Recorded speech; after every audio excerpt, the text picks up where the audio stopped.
Talo po si Gary sa akin. Let's go. Mamaya pa let's go.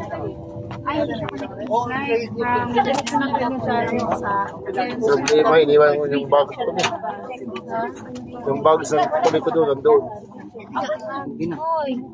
Nandun sa ano? Pero may resibo naman na ano eh. Na binigay ko.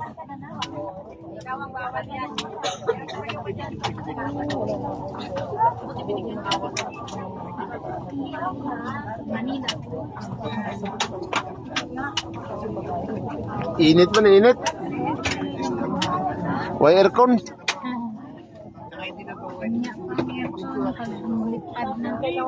Dalawa kami ni Meeting 77. Ano nga?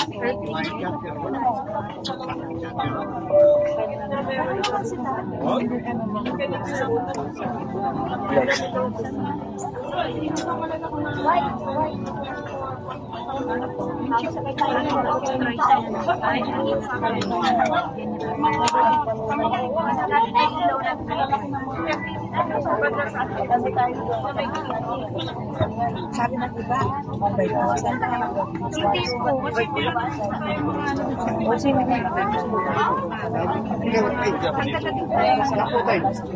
Alito po, order na po ako eh. Order na po ako eh.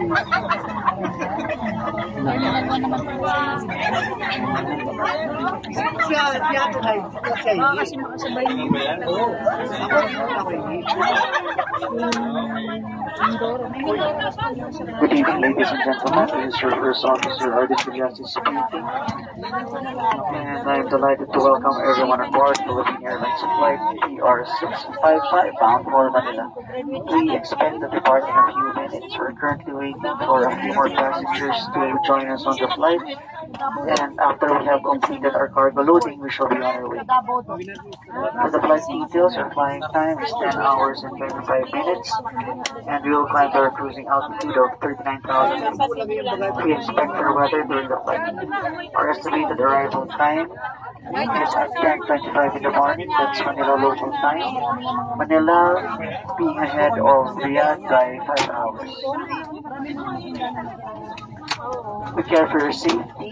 Please take your assigned seats as soon as possible to facilitate our departure and keep your seatbelts fastened at all times, as we may experience unexpected turbulence during the flight.